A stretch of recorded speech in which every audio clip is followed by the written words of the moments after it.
Hello! Je voulais juste vous prévenir que le vlog que vous vous apprêtez à voir est hyper chaotique, que vous voyez peut-être plus des paysages de la Creuse que des paysages, enfin des images de moi en train de lire, même si voilà, vous allez le voir, j'ai lu pendant ce vlog du Reading Rush, mais voilà, je voulais juste m'excuser que le vlog ne ressemble pas peut-être à ce que vous avez l'habitude de voir, puisque c'était un vlog en vacances, donc j'ai dû improviser pas mal de fois, et c'était pas facile de vloguer avec toute ma famille tout le temps à côté de moi en fait.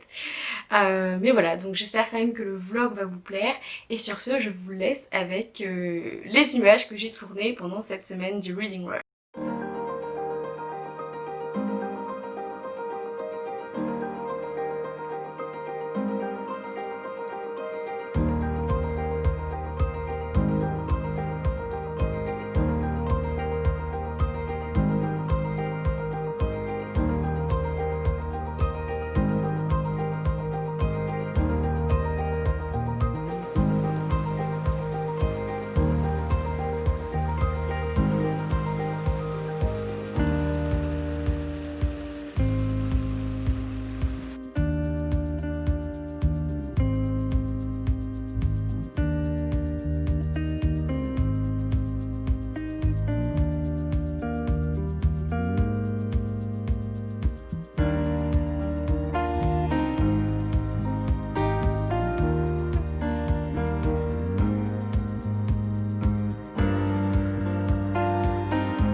Je cherchais un endroit pour vous prendre face cam pour la première fois de la journée.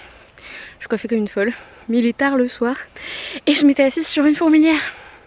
Premier jour du Reading Rush, je suis en vacances, donc évidemment j'ai pas, j'ai fini mon livre en cours, qui peut compter je crois pour le challenge, puisqu'il s'agit de The Ballad of Songbirds and Snakes de Suzanne Collins. Donc oui, j'ai lu le nouveau Hunger Games et mon avis n'est pas vraiment fini dessus.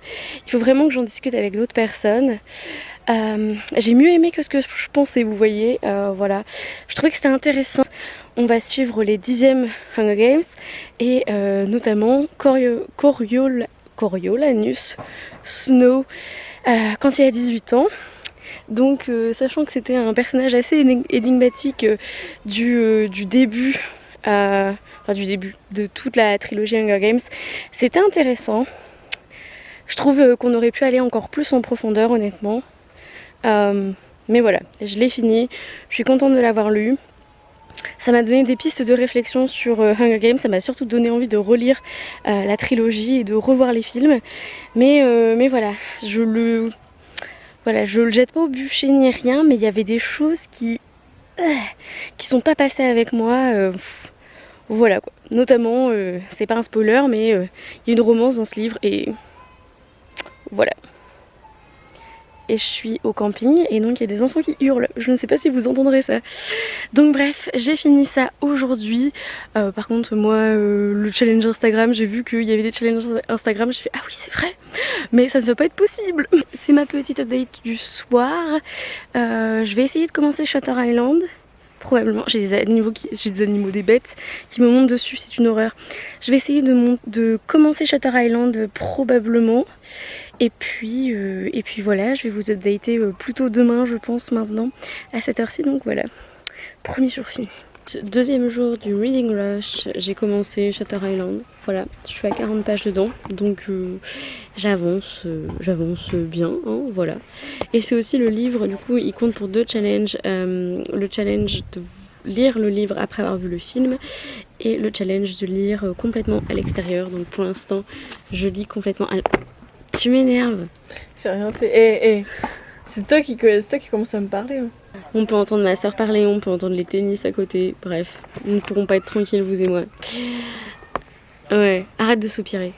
Du coup, je lis Shutter Island. Je suis à 40 pages dedans. Je me souviens plus vraiment du film. Enfin, je m'en souviens, ouais, le début à moitié, un peu la fin. Mais en gros, c'est un peu flou dans ma mémoire, donc tant mieux, parce que comme ça, je redécouvre un peu l'histoire avec le bouquin. Et donc, je le lis aussi à l'extérieur. C'est voilà, ça fait partie du challenge. Bref, et voilà, c'est le deuxième jour, il est déjà 11h, donc ce matin là c'est lecture.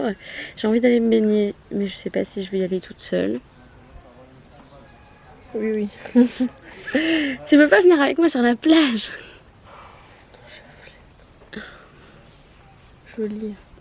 Tu peux lire sur la plage? Non. Il y a trop de distractions autour, j'y arriverai pas. Y a personne sur la plage. Et bah, tu vas voir que quand je vais y aller, tout d'un coup, il va y avoir un enfant qui va se mettre à côté de moi qui va faire Refais ça pour moi. Non. Bonjour.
Je vous reviens le jeudi matin.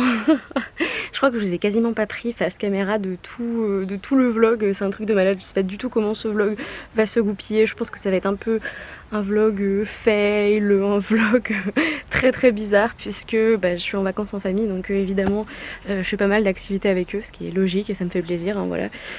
Mais hier soir j'ai fini Shutter Island, qui était mon livre, le premier que j'avais touché. Enfin, il remplit plein de trucs. C'est un livre dont j'ai vu le film avant de lire le livre, premier livre que j'ai touché, un livre dont j'aimerais lire plus dans le genre du thriller policier, un livre qui se passe sur un autre continent, bref, voilà, donc il remplit énormément de choses. J'ai vraiment bien aimé, alors que en fait quand je l'ai pris, je me souvenais plus de la fin. Pourtant j'ai vu le film 2 fois et je m'en souvenais plus de comment ça se terminait, et en fait au bout d'un quart du livre j'ai fait ah oui c'est vrai, c'est ça la fin. Mais ça m'a pas dérangé, j'ai trouvé qu'il était hyper bien écrit. De toute façon Denis Lehan, voilà, c'est un maître du policier pour moi, du thriller. Je suis jamais déçue quand je lis un Denis Lehan, mais là je trouve que, enfin je pense que c'était son meilleur, c'est bien pour ça qu'il a été adapté. C'était un énorme coup de poing. Donc évidemment j'ai pas eu la même surprise que les lectrices de base qui ont lu Shutter Island, mais bon, voilà, c'était quand même chouette de me replonger dans cette histoire et de voir des indices un peu. Il y avait des choses dont je me souvenais pas exactement, donc voilà.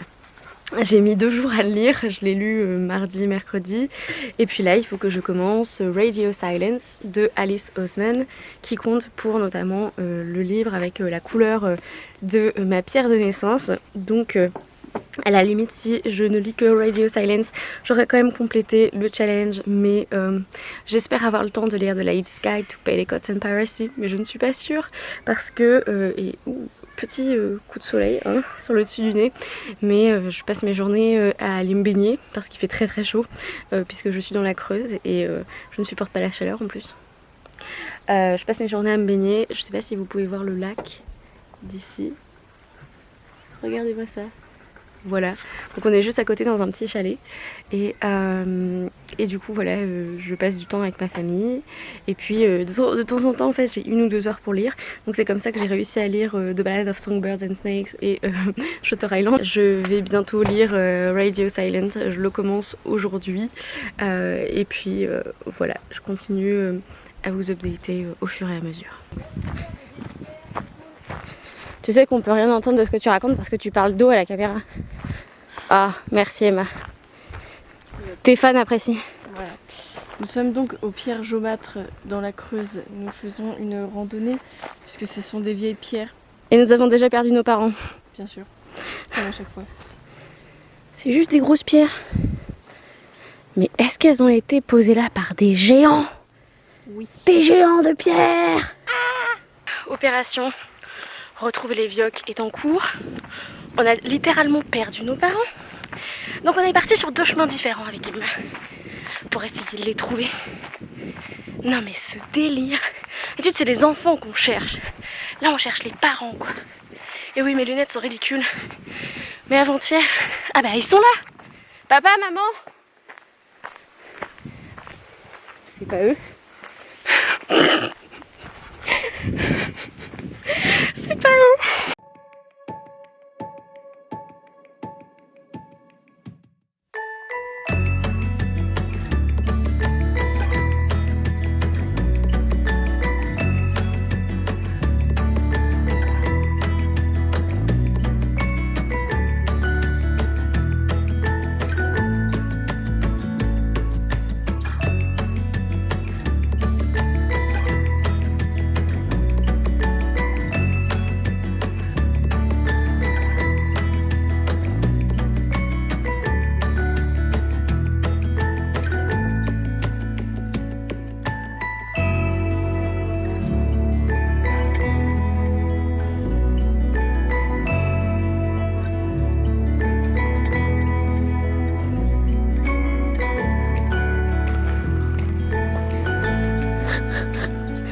Allez, faites la course en sprint.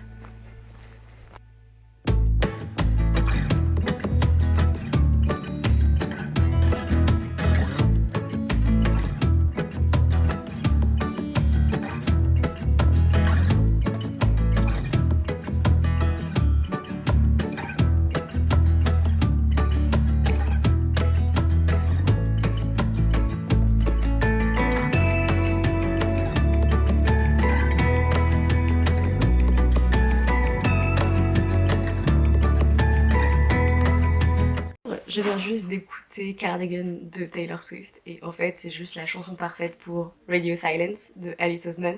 Ça m'a fait directement penser à ce livre. Donc excusez la lumière chelou, c'est le matin hein, pourtant, mais on a une espèce de lumière très chelou. Mais bon, voilà, c'est pas grave. Hier j'ai lu... Donc on est vendredi matin, hein, jour 5, voilà. Et hier j'ai lu 300 pages de Radio Silence. Il me reste une centaine de pages que je vais le finir ce matin. Que dire? C'est... Pourquoi ma bretelle ne veut pas rester en place? C'est l'histoire de Frances qui est... qui va passer en terminale en fait, qui est en Angleterre, donc voilà, c'est un peu différent légèrement mais pas beaucoup. On va dire qu'il va passer ses A-levels et c'est une bête à étudier, elle fait que ça, ou alors c'est ce que les gens pensent, voilà, que son seul but dans la vie c'est de rentrer à Cambridge, ce qui est vrai, mais à côté de ça, son seul hobby c'est de faire des fanarts pour un podcast de science-fiction qu'elle écoute qui s'appelle Universe City. La podcastereuse va lui envoyer un message pour lui demander de faire officiellement l'art pour voilà, faire les graphismes, etc. pour comment dire, le podcast.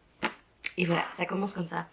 Autant vous dire qu'à 300 pages dedans, il s'est passé beaucoup plus de choses et il y a des choses qui m'ont brisé le cœur, ma petite Frances.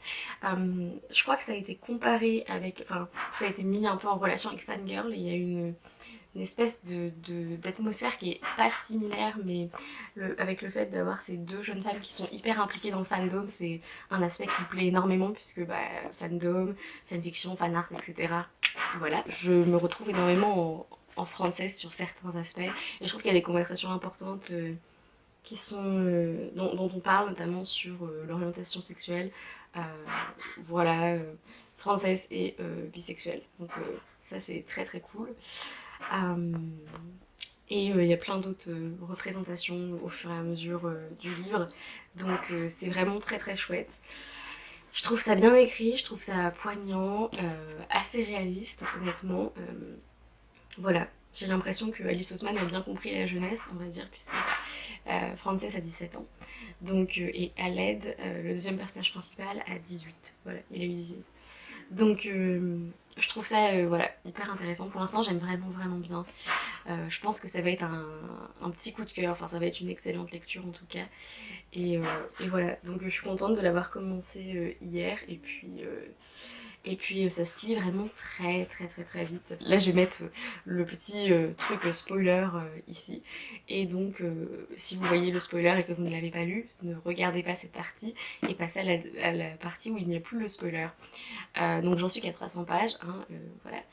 Mais j'ai l'impression que February Friday c'est probablement sa sœur, c'est Carrie's. Et de base je me suis dit que c'était elle qui avait mis le feu à l'école. Du coup c'était pour ça qu'elle s'était enfuie en partie. Mais je pense que j'ai une nouvelle théorie, je sais pas du tout ce qu'elle vaut, mais que c'est Aled qui a mis le feu à l'école, puisqu'il voulait pas voilà, aller à l'université, mais que c'est elle qui a pris le blâme parce que justement il était tellement bon à l'école. Là il avait tellement de notes extraordinaires que personne ne voulait croire que voilà, qu'il irait pas à l'université. Et du coup, entre guillemets, elle s'est un peu sacrifiée pour son frère et elle a pris le blâme de ça auprès de ses parents et peut-être auprès des autorités, hein, je sais pas. Donc voilà, j'ai très envie de le savoir, j'ai très envie de savoir ce qui est arrivé à Carrie's, qui est la sœur jumelle d'Aled. Voilà. Je retourne lire, je commence à lire. Il est quelle heure? Il est 10h18. Dans une heure, j'ai fini.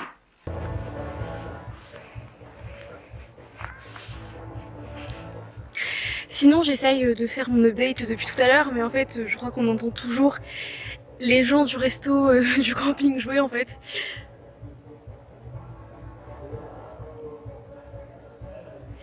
Bon écoutez, ce matin j'ai fini Radio Silence que j'ai vraiment beaucoup aimé. Du coup j'ai trouvé que ça parlait de plein de trucs hyper justes sur l'adolescence et la transition vers l'université, qui est pas forcément quelque chose qui devrait être automatique en fait, et de montrer qu'il y a d'autres voies et d'autres types d'intelligence, et parler de la créativité, parler du fandom, voilà, parler d'amitié. Franchement j'ai trouvé que c'était hyper beau, donc j'ai bien été conquise par Radio Silence. J'avais déjà lu Heartstopper d'Alice Oseman, mais c'était moins dur en fait. Heartstopper c'est quand même vachement mignon, et là il y avait quand même plus de sentiments qui étaient un peu ouf, c'est genre ça te faisait un peu mal quoi. Donc bon voilà, et j'ai commencé The Lady's Guide to Petticoats and Piracy de Mackenzie Lee. J'en suis à 40 pages dedans, donc je suis pas très loin. Je vais essayer de lire là un peu encore ce soir, mais sinon demain on est toute la journée dans ma voiture parce qu'on bouge d'endroit, donc voilà, on va chez le cousin de mon père, donc j'aurai le temps de lire je pense. On a genre 7 heures de route puisqu'on va dans le Béarn et que là on est dans la Creuse, donc voilà, on n'est pas si loin que ça, mais en même temps oui. Donc bref, The Lady's Guide to Petticoats and Piracy, c'est l'histoire de Felicity qui est la sœur de Monty qu'on a vu dans The Gentleman's Guide to Vice and Virtue, et je trouve que pour l'instant, enfin l'intrigue au bout de 40 pages c'est pas énormément mise en place, mais l'action est déjà là, voilà, on s'attarde pas sur des détails qui sont pas du tout importants, donc ça j'aime bien. Et ce que j'aime trop, c'est que je pensais pas qu'on allait revoir les personnages de Monty et Percy, et en fait on les revoit là au début, et je suis là genre ah. Je sais que c'est juste le temps que Felicity parte pour sa propre aventure, mais je trouve ça fun, et donc voilà, je suis contente de l'avoir commencé.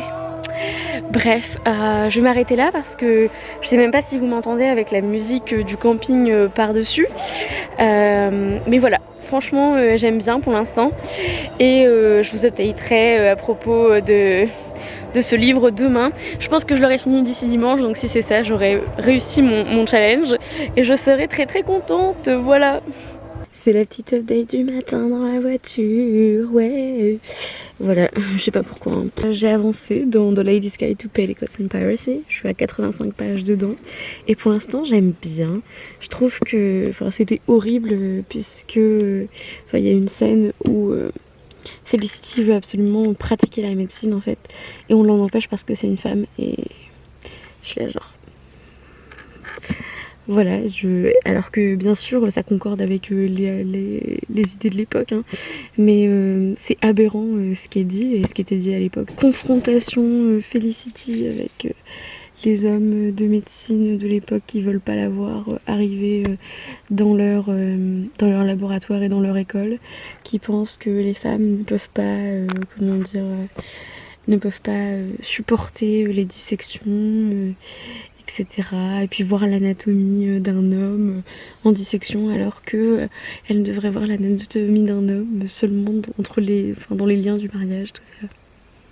Ouais, continue. Y a pas de souci. Continue. Donc bon, voilà. Moi, j'ai retourné comater. Hein. Ouais. C'est ce qui est le mieux.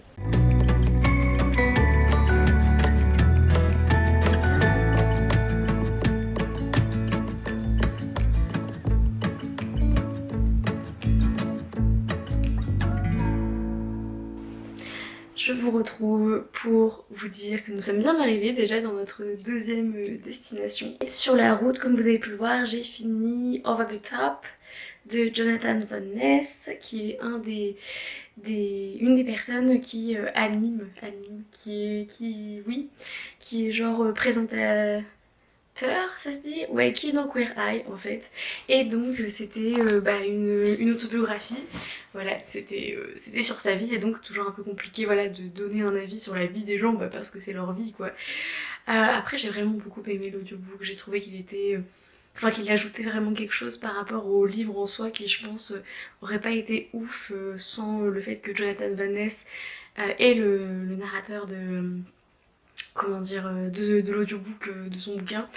Donc voilà, mais j'ai appris des trucs sur lui, vu que je me suis découvert une passion pour Queer Eye pendant le confinement, j'ai envie d'en apprendre plus sur eux.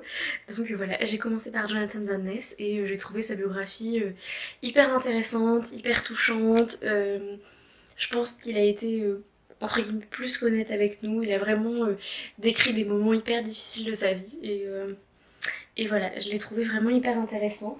Et j'ai lu jusqu'à la moitié de The Ladies Guide to Petticoats and Piracy. Et pour l'instant, j'aime bien, franchement.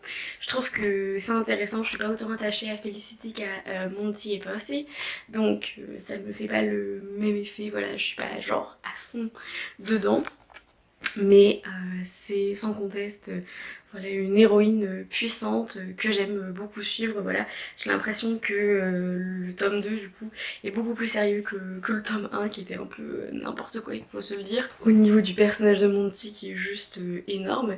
Mais là je suis à la moitié et je ne sens pas du tout le docteur. Voilà, je le dis, je ne le sens pas, je sens que je ne le sens pas du tout et je pense que j'ai raison.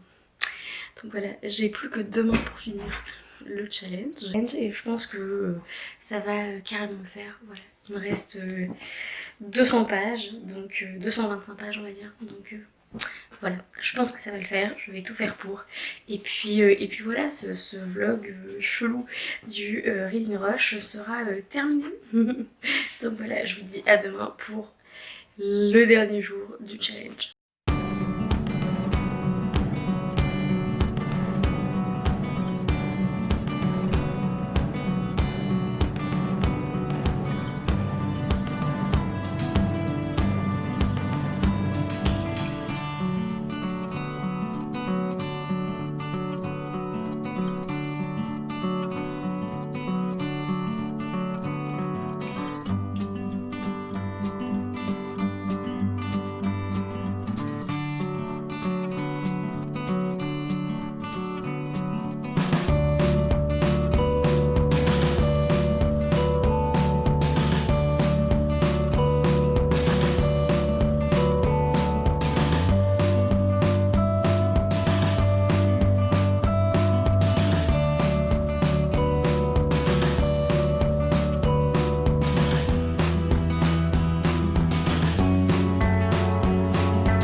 est le lendemain et donc j'ai réussi le Reading Rush. Je reviens vous parler rapidement de The Ladies Guide to Petticoats and Piracy que j'ai vraiment adoré.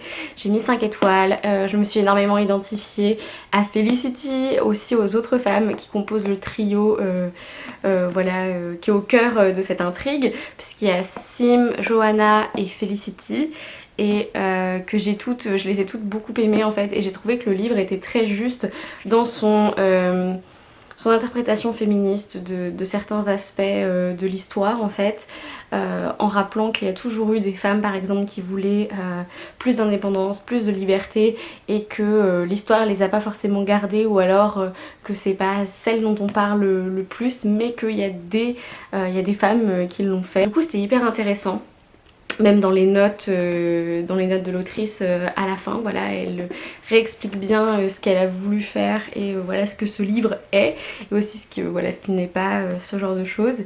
Et puis enfin un livre où l'héroïne, la chose la plus importante dans sa vie, c'est pas la romance, mais c'est la quête d'elle-même, et puis sa soif de liberté, d'indépendance, son ambition, sa carrière en fait. Et voilà, je me suis énormément identifiée à Felicity, et j'ai juste adoré cet aspect où voilà, on a une héroïne qui est pas forcée dans de la romance. J'ai été trop contente de lire celui-ci, et je vais récapituler très vite les 3 que j'ai lus en entier. Et donc j'ai lu ma palle, j'ai lu Shutter Island de Dennis Lehane, auquel j'ai donné 4 sur 5 à peu près. Radio Silence de Alice Oseman, j'ai donné 4,5 sur 5. Et puis The Ladies Guide to Petticoats and Piracy de Mackenzie Lee, auquel j'ai donné 5 sur 5. Et puis j'ai fini The Ballad of Songbirds and Snakes, auquel j'ai donné 3,5 sur 5, 3 plutôt, ouais. Et puis Over the Top de Jonathan Van Ness, donc son autobiographie, à laquelle j'ai donné 3,5 sur 5, on va dire. Donc j'ai quand même pas mal lu pendant cette semaine, notamment parce que j'ai quasiment rien regardé au niveau des séries, au niveau de YouTube, etc. J'ai juste regardé les vlogs de Diman et puis les vlogs de Kayla de Books and Lala, et puis c'était à peu près tout. Voilà, je suis contente de mon challenge. J'en profite juste pour préciser que j'ai entendu, j'ai vu les remarques qui ont été faites à Ariel et Raylene pour la manière dont elles ont géré la lecture commune, qui était Such a Fun Age, et en fait elles ont pas fini la lecture, et elles en ont parlé de manière hyper insensible, dans le sens où elles étaient oh on l'a pas fini, et apparemment elles ont rigolé, on va dire. Et ça n'est pas du tout passé, parce que la lecture commune, déjà je savais pas qu'il y en avait une avant que ce soit dit en fait, qu'elles publient leur excuse officielle. Et ça, je pense que ça a marqué les gens aussi, parce que c'était le seul livre de leur palle à toutes les deux qui était par un auteur Oui oui, j'arrive, 5 secondes. On mange. Je veux juste finir ce que j'ai genre 1 minute même pas à faire. Le truc c'est que Such a Fun Age, c'est écrit par une auteurice afro-américaine. Je crois que c'est une autrice, mais je ne sais plus. Mais ça a choqué, et j'ai rien à dire dans le sens est-ce que c'est choquant ou c'est pas choquant. Je voulais juste préciser que j'avais vu ça passer, et que le Reading Rush n'était pas sans défaut. Voilà, loin de là. Il y a aussi eu du backlash sur leur prompt de lire à l'extérieur, en leur disant que toutes les personnes, surtout dans le cas de la pandémie, ne pouvaient pas se permettre de lire à l'extérieur, n'avaient pas forcément un balcon, un jardin, etc. Et voilà, je pense que c'est bien qu'on discute de ce genre de choses, et des choses qui nous gênent et qui sont offensantes en fait. Après voilà, qu'on en parle de manière respectueuse et polie pour moi, mais je pense que c'est bien, c'est bien d'en parler, et c'est bien de le rappeler en fait. Et voilà, je voulais juste dire que je l'avais vu passer et que voilà, je n'ignorais pas ce genre de problématique qui était autour du Reading Rush. Voilà, on verra comment ça se passe pour les prochaines instances de ce challenge. Mais j'espère quand même que ce vlog sur une semaine vous aura plu. Dites-moi dans les commentaires si vous y avez participé, ce que vous avez lu, si vous avez eu des bonnes lectures, des déceptions, etc. Dites-moi tout. Et en attendant une prochaine vidéo, lisez bien, amusez-vous avec vos lectures et ciao!